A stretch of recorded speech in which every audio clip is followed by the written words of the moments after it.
بسم الله الرحمن الرحیم. سلام و درود خدمت همه دوستان عزیز. انشالله که سلامت باشین، حال دلتون خوب باشه و هر جای این عالم هستین بی دغدغه باشین. خب عزیزان، میخوام از طریق مندیل کشیدن چند روش بهتون آموزش بدم، یعنی یکم تخصصیه کلن، که به چه شکل بتونید اگر مشکل همزادی دارید، اگر مشکل باد جن دارید، مشکلات مثلا مس جن، تنظیم فرکانس چاکراهای بدن، از طریق این مندیل کشیدن بهتون آموزش بدم که در ادامه فیلم انشالله روی کاغذ قشنگ بهتون آموزش میدم که چه کار بکنید. فقط یه نکته ببینین عزیزان، در مورد عقیقه بگم.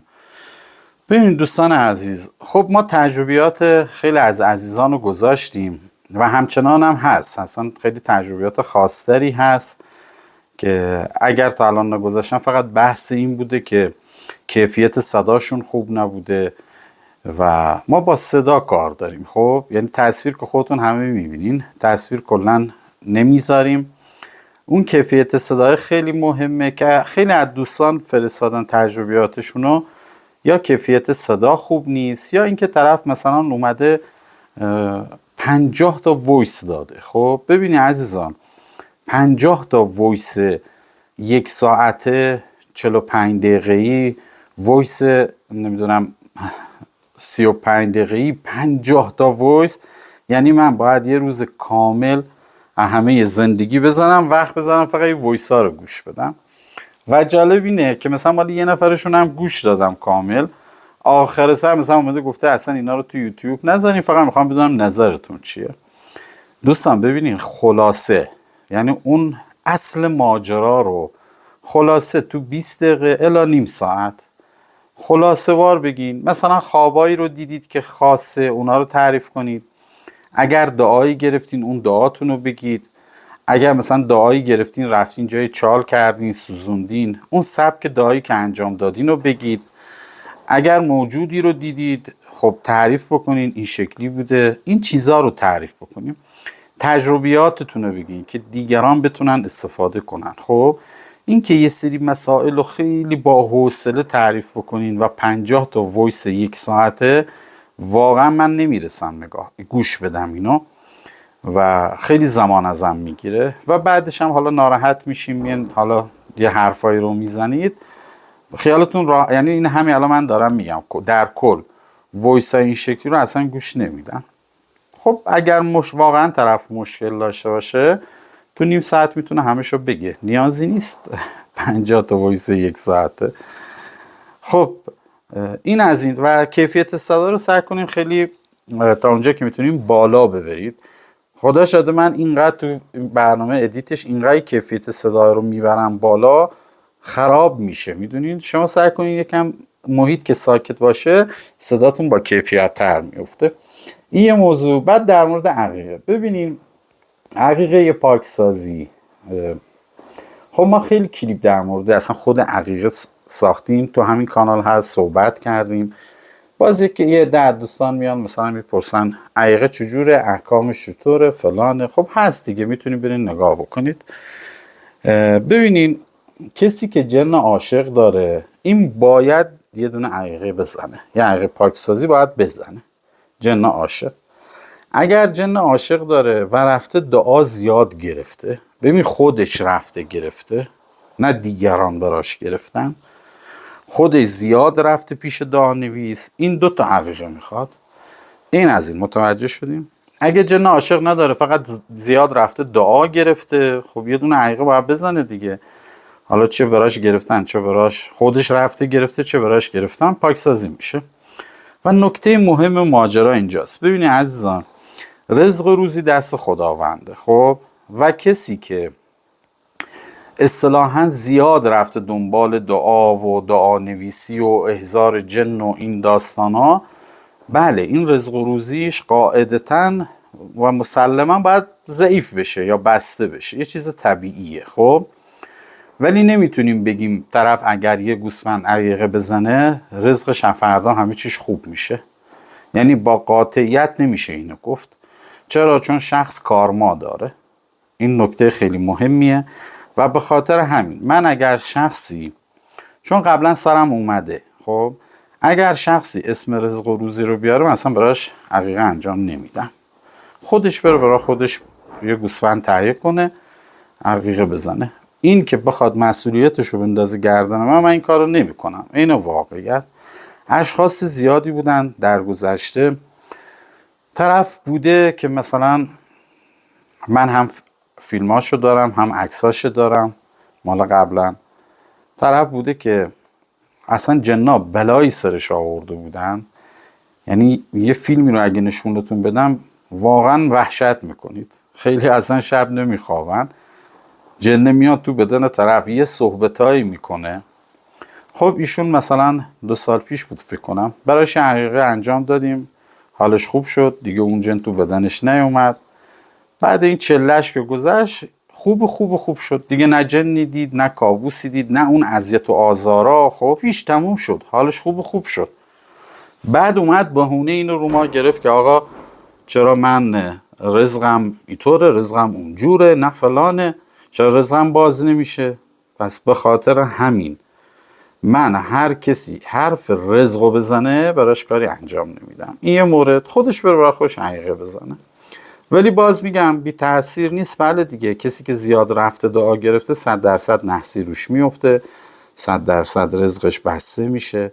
فقط بحث این مسئولیت است دیگه. بحث اینه که فردا نخواد برای من حرف در بیارن، داستان در بیارن. بحث اینه. رزقم دست خداونده. شما که میری مثلا یه سری دعا میگیری رزقت ضعیف میشه، نحسی روش میفته، بستگی میفته، یه چیز طبیعیه، همه اینو میدونن. خب باید خودتو پاکسازی کنی و پاکسازی واجبتر از اون مسئله است، خیلی واجبتره، چون خیلی ازش آگاهی ندارن و درکی ازش ندارن میرن تو اون فازه، میدونی؟ یعنی فکر میکنن اول باید رزق درست بشه، در صورتی بعضی از موجودات هستن تو دنیای ماورا کافیه یک بار ورود کنه تو خونه تو بره بیرون، این همین که ورود بکنه و بره بیرون کلی بد بیاری بیاره، کلی بد بیاره. تو تجربه دوستانمون هم دیدین دیگه، همین تجربه قبلی دیدین بنده خدا چقدر اذیت شده بود، چه بد بیاریاری می آورد. خب اینا اون جنه داشت باشه این کارا رو میکرد. خب قاعدتا روی رزق تأثیر میذاره، فقط بحث اینه که من مسئولیتش رو قبول نمیکنم. مورد بعدی که فرد بیاد مثلا به من بگه آقا چرا رزقم اینجور چرا اونجور، نه ماورایی داری، مشکلات ماورایی داری، من نوکرتم هستم. خب مسئله بعدی این که خیلی از عزیزان مثلا میاد میگه خانمم طلاق گرفته میخوام خانمم برگرده. دوستان این کار من نیست. خب و اگر یه نفر زیاد اصرار کنه سر این قضیه مجبورم مسدودش کنم. من اصلا این کارم نیست، یعنی نمیفهمم یعنی چی خانمت رفته من میخوام بیارمش. خب اصلا این نیست. اینا کار یه اشخاصیه که میان توی زندگی های مردم دست میبرن یا به خاطر پول هر کاری میکنن و این کار غیر خداییه. این که خانمت ول میکنه میره، شما بیا ببین مشکل کار کجاست. بد رفتاری کردی با خانمت، کم و کسری براش گذاشتی، از لحاظ محبتی، از لحاظ مالی، از لحاظ همه چی باید جوانب رو بسنجی، زندگی تو درست بکنی، نه که اینکه دنبال یه سری مثال ماورایی باشه خانمه بخواد برگرده یا آقاه بذار برگرده. و اینکه بعضیا میان میگن اگه ما عقیقه بزنیم همسرمون برمیگرده، واقعا نمیشه گفت برمیگرده بر نمیگرده، هیچی مشخص نیست. شاید این تقدیر شماست، با عقیقه و این چیزا تو نمیتونی تقدیرتو عوض کنی. شاید خدا میخواد تو این امتحان رو پس بدی، خدا میخواد یه سری چیزا رو بفهمی، آگاه بشی، یاد بگیری. به جایی که به خودت نگاه بکنی، اشکال کارتو ببینی، دنبال همش مسائل اینور هستی که مثلا زنت یا شوهرتو برگردونی. این یه مورد. گفتم که اینا رو دارم میگم که آقا اینا کار من نیست، اصلا طرف من نیان سر این مسائل. بازم میگم مشکل ماورایی داری، بدترین حالت ماورایی، حتی اگر جز شیطان پرستای درجه 1 هم بودی، با تو دنیای ماورا با شیاطین خیلی بزرگی درگیر بودی، با دیوها درگیر بودی، با افریت‌های خیلی بزرگ درگیر بودی، احضارات خیلی بد زده بودی، بله این کار برای من ثواب خوردنه، راحت میتونم انجامش بدم. چرا؟ چون مسئله ماورایی. ولی تو مسائل دنیوی تو مسائل زندگی دنیوی واقعا من هیچ کاری نمیتونم بکنم و هیچی هم بلد نیستم، اینم بهتون بگم. حالا قسم بدی و اینا مطمئن باش مسدودت میکنم. خواهش میکنم اون عده محدودی که میان سری مسائل گیر میدن تمومش بکنین. من دنیا رو بهم بدی هیچ وقت تو سرنوشت و زندگی یه شخصی دخالت نمیکنم. دنیا رو بهم بدی، یعنی اگر شمشیرم بذاری رو گردنم این کار رو انجام نمیدم و بلدم نیستم و اصلا هم دوست ندارم تو این مسئله ورود کنم. یک عمر زحمت کشیدم، یک عمر ریاضت کشیدم، یک عمر حواسم به همه چی خودم بوده، به خاطر همین ریاضتام خیلی چیزا رو تو زندگیم از دست دادم. خیلی مسائلی که خیلی عادیه براشون تو زندگی، من اصلا تو خاطراتم و زندگیم وجود نداشته همچین چیزی. همیشه رو خودم کار کردم و نمیام آخرت خودم رو به خاطر یه شخصی که اینطور مسئله ای رو داره خراب بکنه. کار من نیست دیگه. یه از این. پس این موارد رو بدونید. کسی بیا گیر بده برای رزق و روزی، من نمیتونم کاری براش بکنم، جوابش هم نمیدم. حالا اینکه بعد ناراحت میشی میری تو پیجت استوری میکنی کلی توهین به من میکنی، خودت باید جواب خدا رو بدی. این مسئله دوم، شوهری رفته، زنی رفته، دوست پسری رفته، دوست دختری رفته، اینا اصلا کار من نیست. کلا دعانویس اذیتت میکنه، بله میتونم یه کاری کنم که اصلا دعانویس کلا اصلا طرف دیگه نیاد. این مسائل آره، ماورایی آره، ولی دنیوی نه. مسائل گفتم بعضی مسائل ببینیم. بیمار، شخصی که بیماره، خب ما تو روایاتمون داریم برای بیمار باید عقیقه زده بشه و من بارها خیلی از عزیزان بودن، حالا کاش تو کامنت ها بگن خودشون بیمار داشتن براشون عقیقه زدن، یعنی خودشون هم انجام دادن، فقط ما دستوراتش رو گفتیم و خدا رو شکر اون بیمار خیلی حالش بهتر شده و به مرور خوب شده. بله برای بیمار میشه عقیقه زد، فرمول داره، از 1 تا حتی 5-6 تا گوسفند بعد عقیقه 5-6 بار باید براش عقیقه بشه نسبت به بیماریش. ولی ما نمیتونیم با قاطعیت تمام بگیم اگر این عقیقه رو برای این شخص زدی حالش خوب میشه، نمیتونیم بگیم. متوجهین؟ پس اگر بیمارت برات مهم باشه خودت میری یک دونه گوسفند براش میگیری، این عقیقه رو انجام میدی و توکلتو به خدا میکنی که انشالله درست بشه. بوده اگر یادش باشه اون خانمی که الان داره کلیپ منو میبینه، بچه کوچیکی داشتید توی کما رفته بود، دختر بچه‌ای داشتی که توی کما رفته بود، به من گفت عقیقه براش بدن. گفتم دست من دست خداست، من این کار رو انجام میدم، این که از تو کما در بیاد یا در نیاد والله بالله دست من نیست. استغفرالله میگم من کیم؟ منم یه انسانم مثل شما. خب ولی این کارو بکن، من طبق تجربه میگم عقیقه رو براش بزن، فردای روزگار خدایی نکرده اگر اتفاقی افتاد بگه آقا من تمام تلاش خودم رو کردم، قسمتی بوده خدا اینو خواسته که این مثلا از دنیا بره یا تو دنیا بمونه. خب خدا رو شکر عقیقه زد، بچهش از کما برگشت و حالش خوب شد. موردایی هم بوده نه برعکس، اصلا زده از کما در نیامده.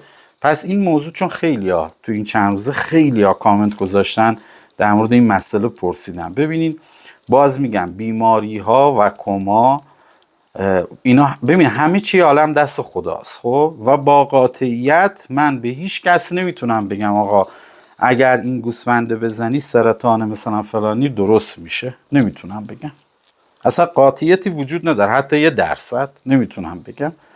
فقط طبق تجربه بهت میگم، طبق حالا اون علم نداشتمون بهت میگم، خب که بله این کار رو بزنی خیلی بهت کمک میکنه و راهی رو باز میکنه انشالله. شاید هم باز نکنه، شاید هم اصلا خدا این تصمیم گرفته که این شخص از این دنیا بره که تجربه برای اطرافیانش بشه. شاید اون انسان روحش دیگه کارش تو این دنیا رسالتش تموم شده باشه میخواد بره. این که حالا اطرافیانش میگن باید باشه، اینا همه حسای دنیویه، ما از سرنوشت و تقدیر هیچ انسانی خبر نداریم. من توی بچه های خودمون یعنی خانواده خودم، خب بچه های کوچیک داشتیم، بیمار بوده، 3 بار 4 بار براش عقیقه زدیم، خدا رو شکر خوب شده. داشتیم هم نه خوب نشد و دنیا رفت.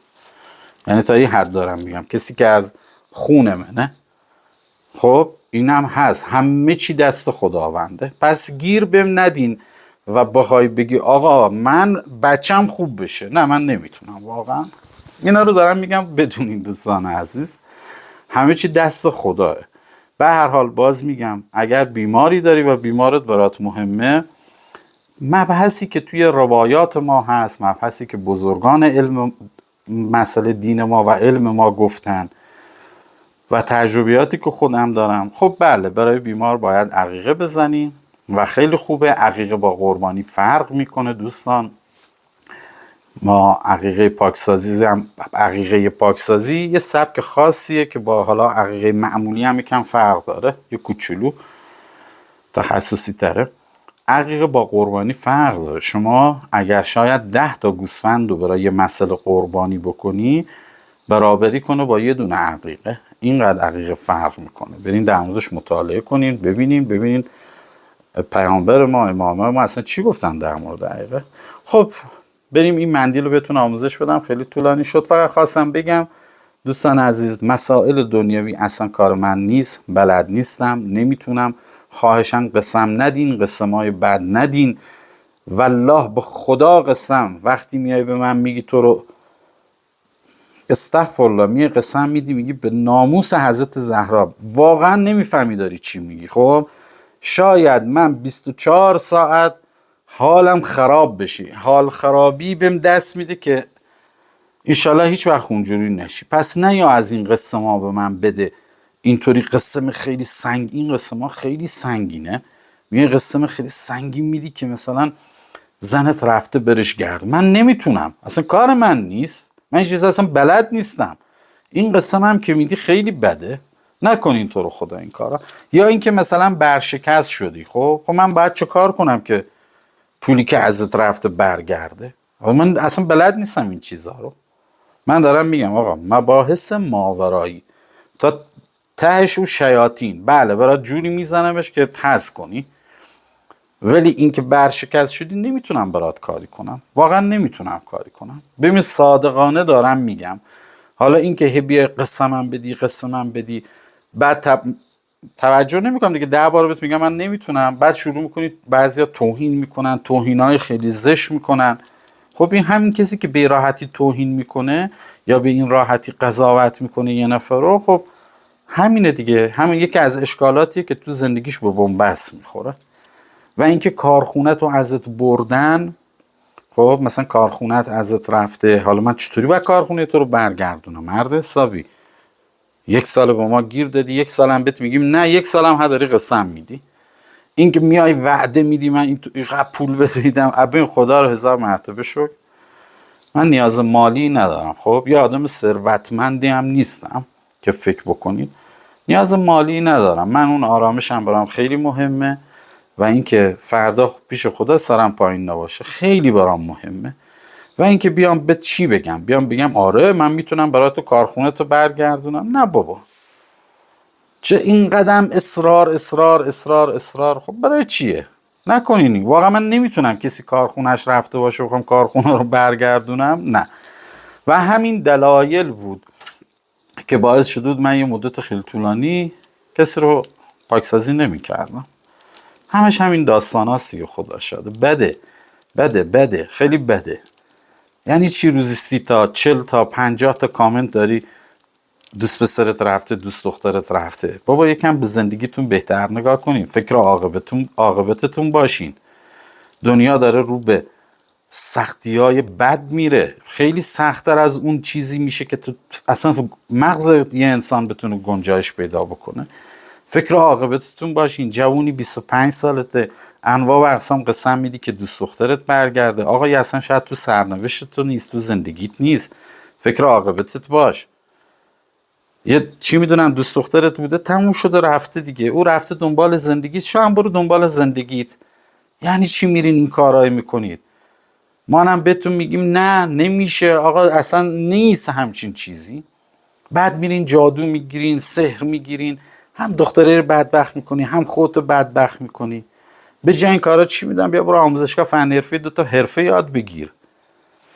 وقت برای یه سری آیندهت بذارین، نکنین این کار. یعنی چی روز 40-50 تا پیام این شکلی؟ آدم اصلا به خدا قهرش میگیره. نکنین از این کارا، فکر عاقبتتون باشید. اصلا دنیا معلوم داره به یه جاهای بدی کشیده میشه. این دنیا و نمیگم فقط ایران ها، کل دنیا احتمال داره هر لحظه یه اتفاقی توی عالم بیفته، توی دنیا بیفته، تو دنیا انسانی یهو دلار بکشه به نمیدونم 200,000 تومان. اون وقت میخوای چیکار کنی؟ وقت میخوای چیکار بکنی؟ پس دا جوونین، وقت برای زندگیتون بذارین، وقت برای خودتون بذارین، کار کنین، تلاش کنید، انشالله که موفق باشین. به هر حال حالا از ما گفتن و واقعا دوستان این کار من نیست، تنها خواهشی که دارم. خب بریم روی کاغذ یک روش مندیل خیلی ساده‌ای بهتون یاد بدم. خب رو همونم توضیح میدم که چطور بتونین همزادتون رو دفع کنین. خیلی از مواقع میتونین باش جن عاشق رو دفع کنین، خیلی از مواقع میتونین باش جن وراثتی رو دفع بکنید. فقط قراردادهای ماورایی و بدهی‌های ماورایی و احضار جن با این روش خوب کامل نمیشه.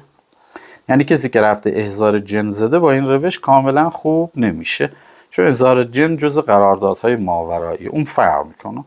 اون باید عقیقه پاکسازی برای زده بشه، عقیقه تخصصی. و یه نکته دیگه دوستان عزیز، حتما تلگرامتون رو توی سایت که ثبت نام کنید تلگرامتون رو بذارین که فیلم گوسفندتون که زپ میشه فیلمشو براتون بفرستم. دستورات کامل خونده میشه. قبل از عقیقه من اصلا کسی رو چک نمیکنم دیگه، مشخصه کسی که درگیره مشخصه، دستورش کلی خونده میشه، اذنش کامل خونده میشه. فرقی نمیکنه کسی که درگیری همزاد داشته باشه یا نداشته باشه، دستور همزاد خونده میشه، همش کامل، وراثتی و همه اینا. و نسبت به تجربیاتی که از دوستان گذاشتیم خودتون دیگه راحت متوجه میشین که آقا 2 تا عقیقه نیاز داری، یکی نیاز داریم. توصیه که دارم، حالا خودتون اگر میتونین انجام بدین خب خدا رو شکر خیلی بهتر، حتما بچه هاتون عقیقه کنین. یکی از مسائلی که ما زیاد داشتیم، خیلی ها بودن فرزندشون هنوز به دنیا نیومده و انشالله به امید خداوند به زودی به دنیا میاد و میخواستن براش عقیقه بزنن. سوالی که زیاد میپرسیدن، روز 7 به بعد باید برای نوزاد عقیقه بزنی. مستحبه ها، جز واجبات نیم، مستحبه. ولی از روز 7 بچه که به دنیا میاد، قبل از اینکه به دنیا بیاد نمیشه عقیقه بزنی. قربونی میشه ولی عقیقه نمیشه. گفتم قربونی با عقیقه فرق کنه. خب بریم فیلم رو نگاه بکنیم، آموزش رو ببینیم. خدا پشت و پناهتون باشه. بسم الله الرحمن الرحیم. خب سلام مجدد خدمت همه دوستان. بهتون آموزش بدم که چطوری از طریق مندیل بتونید خودتون رو پاکسازی کنید. خیلی هم راحته. به یه تیکه چوب نیاز دارید برای این کار. یک عدد چوب، یه چوب کوچیکی باشه، چوب خشکم باشه و 2 عدد تخم مرغ، 3 بقلن 1 لیوان آب و گلاب. این 3 تا وسیله رو نیاز دارین برای انجام این مندیل. خب چوبتون یه چوب کوچیک اندازه این خودکاره باشه. خب چوب خشک باشه، نرین از درخت بکنین، این اصلا خودش گناهه. خب این کار اصلا خوب نیست، بری یه درخت رو ناقص بکنی، اصلا خوب نیست. یه چوب خشک اگر گیرتون نیومد هست 100% برین بیرون خونتون نگاه کنین، رو زمین یه تیکه چوب خشکی میبینید. اگر نبود خطکش چوبی، هیچ اشکالی نداره. 2 عدد تخم مرغ میخواین، 1 لیوان آب و گلاب. به چه شکله؟ اول اینکه شما باید انگشتر، خوب دقت کنین، انگشتر، تسبیح، دستبند و هرز همراهتون نباشه. توی مندیلی که میخوایم بشین اینا باید بیرون باشه. انگشتر، تسبیح، هر گونه انگشتر و تسبیح و دستبند و گردنبند و هرز همراهتون نباشه. خب اصطلاحاً میشینی این وسط، خوب دقت کنید. شما این وسطی با اون تیکه چوبی که گفتم از یه نقطه شروع میکنی، مثلا گل قالی رو در نظر میگیری، این چوب رو قشنگ روی زمین میکشی و سوره ناس و فلق رو میخونی. یه دایره برای خودت میکشی. اصلا مهم نیست دایره مثلا حالا گرد نشه، اصلا مهم نیست. خودت میشینی وسط، چوب رو میذاری زمین، شروع میکنی بسم الله الرحمن الرحیم قل اعوذ برب الناس، همینطوری بعد سوره فلق میکنی. این میرسه. حالا اگر از سوره فلق هم هنوز به پایانش نرسید اشکال نداره، این خط اینطوری رو رد کن، مثلا 2 بار بکش، هیچ اشکالی نداره. یه روشش به این حالته که بهش میگن نشسته. حالا یه کسانی هست بیش از اندازه سنگینن و نمیتونن بشینن، مثلا تو مندیل کشیدن نمیتونن بشینن، اونا درازکش انجام میدن. به چه شکله؟ مثلا الان من اینطوری میکشم، مثلا طرف دراز میکشه، خب حالا یا یک نفر براش این کار رو انجام بده یا خودش اول نشسته انجام بده بعد دراز بکشه. یا حالت بیزی شکل برای خودش یه مندیل میکشه، سوره ناس و فلق رو میخونه یا یه چارقل کامل میخونه، هیچ فرقی نمیکنه. فقط مهمترین نکته اینه از نقطه‌ای که شروع میکنی خب دقیقاً تو همون نقطه به پایان برسه. اگر هم شک داشتی میتونی به این شکل بکشی، نگاه کنی به این شکل خط رو اینطوری صاف میاری به این حالت که شکت برطرف بشه. بعد دراز میکشی. باز میگم هیچ گونه انگشتر و تسبیح و دستبند و گردنبند و هرز نباید همراهت باشه و تخم مرغات باید توی دایره باشه و زمانی که این دایره رو دور خودت کشیدی دیگه نباید ازش بری بیرون. رفتی بیرون خراب کردی. یعنی این چی؟ مثلا یادت رفته تخم مرغ تو بیاری، خب میری از دایره بیرون تخم مرغات بیاری و برگردی، نه این دیگه خراب کردی. تخم مرغ تو باید یه گوشه بذاری تو اون دایرت کامل بکشیش، یا اون بیزی شکل رو بکشی و بعد شروع میکنی. خب مندیل تو کشیدی کامل تموم شد، میای چه کار میکنی؟ اگر مشکلاتت خوب دقت بکنی، اگر مشکلاتت مشکل همزاده، حالا همزاد چی؟ یعنی خودتو توی خواب میبینی یا خودتو توی آینه دیدی یا لرزش های فرکانسی داری یا زیاد جلو آینه نشستی، احساس کردی مشکل همزادی داری طبق حالا تو ویدیوهایی که قبلا گفتیم یا تجربیات دوستان. خب اگر یک همزاد، دو اگر باد جنه، باد جنم که توضیح دادم قبلا براتون، مثلا تو بدنت حس میکنی یه چیزی حرکت میکنه یا سردردای شدید داری یا پادردای شدید، کمردرد داری، اینا خب معمولا باد جنه. اگر دعا خوردی،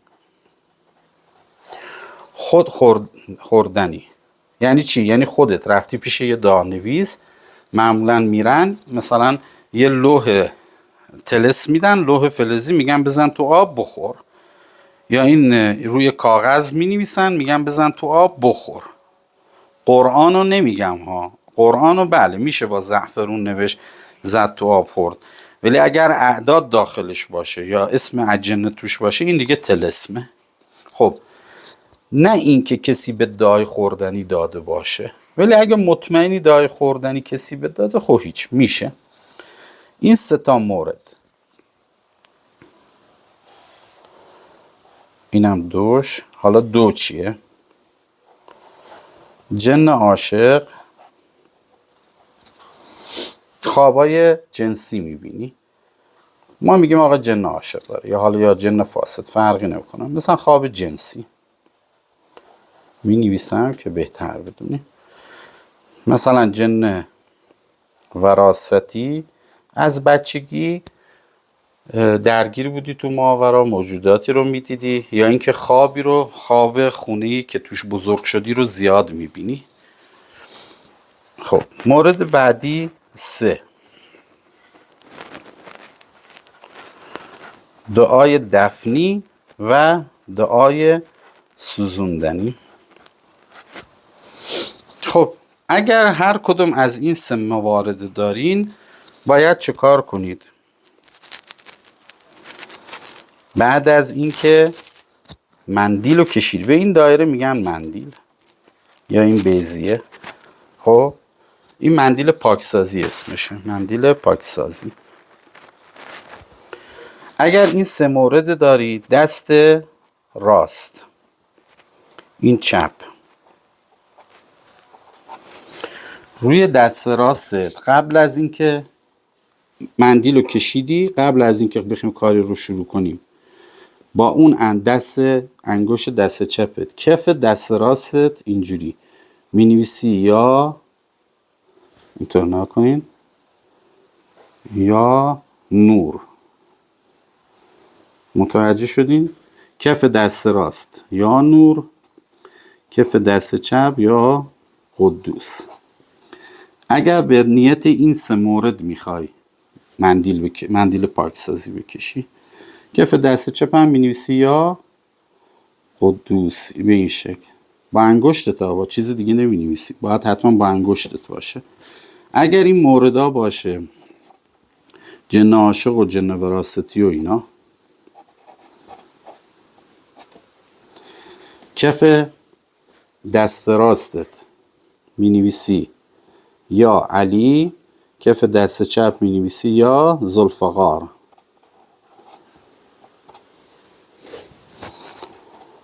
اگر دعای دفنی و دعای سوزوندنی باشه، کف دست راستت مینویسی یا رحمان یا رحیم.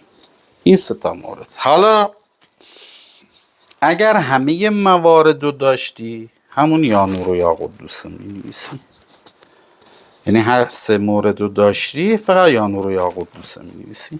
اگه نه بخشی بود هر کدوم رو داشتی که هم چیزی که گفتم مینویسین، کف دست راست و کف دست چپ.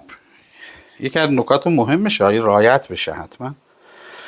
خب بعد از این که نوشتی تخم مرغ رو، حالا ما تصور میکنیم مثلا این تخم مرغه. خب نه، بذار 2 تا بیارم. مثلا این تخم مرغان اول مینویسی مثلا یا نور، ببینین یا نور، بعد این تخم مرغ رو میذاری میبندی. این ور مینویسی یا قدوس، تخم مرغ رو میذاری میبند، 2 تا دستاتو میبندی. متوجه شدین؟ حالا یا دراز میکشی یا نشسته، که به نظر من درازکش انجام بدیم بهتره و بالشت هم نباید زیر سرتون باشه. خوب به این نکات دقت کنین. لطفا فیلمو چند بار ببینید. و چشم بسته میشه. پس شد. اینجا مینویسم یادتون نره. اول ذکر کف دست، 2 تخم مرغ در دست، 3 چشم بسته، 4 گوش دادن رقیه شرعی. هر کدوم از رقیه شرعی هم دوست دارین میتونین گوش بدید. حالا اگر دوست نداشتین رقیه شرعی گوش بدین، خودتون میتونین ذکر لا اله الا الله رو بگید و تعداد خیلی بالا، یعنی بیشتر از 100 بار. رقیه شرعی رو 2 بار گوش میدی پشت سر هم. خب تخم مرغ هم تو دستته، به همین راحتی. رقیه شرعی رو 2 بار گوش میدی، چشماتم بسته و احتمال داره تصویری رو پشت پلکت ببینی. کسایی که سنگینن اینو احتمال داره براشون پیش بیاد. احتمال داره همون لحظه دست یا پای شما خیلی درد بگیره یا سرت خیلی درد بگیره. هیچ اشکالی نداره، رقیه شرعی تو ادامه بده. همزمان میتونی با رقیه شرعی لا اله الا الله هم بگی، همونطور که رقیه شرعی رو داری گوش میدی لا اله الا الله هم رو زبونت بگی، هیچ مشکلی نداره، تازه بهترم هست. 2 بار که رقیه شرعی رو گوش دادی تمومه. چشمتو باز میکنی، بلند میشی. خب یه پلاستیک یا میذاری کنارت، 2 تا تخم مرغا رو میندازی تو این پلاستیک دستدار، اصطلاحاً گره نمیزنی، میبری بیرون، میندازی بیرون خونه، پرت میکنی که بشکنن. بعد این لیوان آب و گلابی که آماده کردی 3 یا 5 یا 7 بار آیت الکرسی میخونی، میخوری به صورتت میزنی، پشت گردنت میزنی، روی دستات میزنی و جاهای از بدنت که درد میکرد. تموم شد رفت. این مندیل پاکسازیه به همین راحتی. فقط یه تفاوتی اینجا وجود داره که تو اینو خوب دقت کنی. اگر این مشکلاتو داشتی باید 3 روز پشت سر هم، خب 3 روز پشت سر هم، این مسجن هم شاملش میشه. مسجن یادم را بنویسم. 3 روز پشت سر هم این روش رو انجام میدی. تو یه روز 3 بار نیاز نیست، 3 روز پشت سر هم. اگر این مسئله جن عاشق و جن وراثتیه 7 روز. اگر دعای دفنی و اینا هم هست 7 روز. خب ولی 7 روز مندیل میکشی. اینجا 3 روز مندیل، اینجا 7 روز، اینجا هم 7 روز پشت سر هم این کار رو انجام میدی. هر سری 2 تا تخم مرغ، مندیلت با چوب کشیده میشه. بعدش یه لیوان آب و گلاب آیت الکرسی رو میخونی و میخوری. حالا اگر گلاب نداشتین همون آب خالی، هیچ اشکالی نداره. بعد از اینکه از مندیل در اومدی میتونی هرزتو بذاری، هرزتو استفاده بکنی. کارت که تموم شد. همین که کارت تموم شد چشمتو باز کردی، هرزتو بذار، تخم مرغ بذار تو پلاستیک، هرزتو بذار، بعد تخم مرغ رو بیرون بنداز، بره تموم بشه. تمومه، کار تموم میشه. متوجهین؟ این از این. ولی خود رقیه شرعی خالی رو غیر از مباحث مندیل، خب یعنی غیر از مندیل، رقیه شرعی رو باید 40 روز گوش بدی. مثلا اینجا 3 روز این مندیل رو انجام دادی، 3 روز پشت سر هم، هلوش 37 روز شما اینجا باید رقیه شرعی گوش بدی. ادامهش دیگه که بشه 40 روز. اینجا 7 روز این کار کردی، ادامهش مثلا انجام میدی 33 روز رقیه شرعی است. اینجا هم 33 روز ادامه میدی، رقیه شرعی تو گوش میدی تا 40 روزت تکمیل بشه. این مشکلاتت حل میشه. ببینید دوستان، قرارداد ماورایی با مندیل حل نمیشه ولی حالتون بهتر میشه، خیلی حالتون بهتر میشه. بدهی ماورایی، احضار جن با مندیل حل نمیشه ولی خیلی بهتر میشه. اینطوری نیست بگیم 100% حل میشه، نه، ولی خیلی بهتر میشه. یه مباحثی هست مثلا جن وراثتی دارین یا جن عاشق دارید، خب 7 روز که این کار بکنین مثلا 50% از جنای عاشق رو میتونین از خودتون دور کنین برای همیشه، اتصالش هم ازتون قطع بشه. اینو جدی میگم. اگر با این روش خوب نشدی دیگه باید عقیقه بزنی. اگه با این روشی که الان دادم خوب نشدی باید عقیقه بزنی. انشالله که خوب میشی. انشالله که برای اونایی که نمیتونن عقیقه برای خودشون بزنن با این روش خیلی خوبه، میتونن خودشون رو پاکسازی کنن یا حداقل 50% حالش خودشون رو بهتر بکنن. انشالله موفق باشین. خدا پشت و پناهتون باشه. باز میگم مندیل کشیدی دور خودت دیگه هی از توش در نیا، برو بیا، نه، مندیلم یا دایره یا این شکل.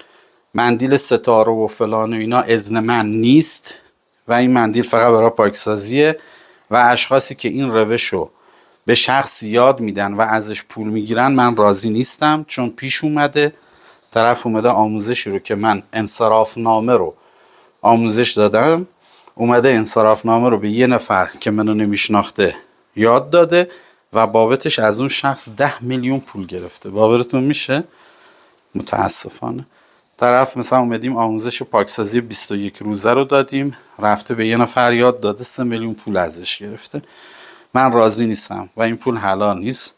هر کسی مشکل داره این روش رو بهش یاد بدین خوب بشه انشالله. خدا پشت و پناهتون باشه. یا علی. فقط یه نکته خیلی مهم، این روش نحسی هم از روی شما برمیداره ولی نحسی 7 روزه است. تو این می نویسیمش نحسی و سنگینی. حالا نحسی و سنگینی رو مالت، رو پا قدم ور میداره. چشم زخم اگه فقط بخواین بره چشم زخم انجام بدین 1 روز، همون یا نور و یا قدوسه می نویسین.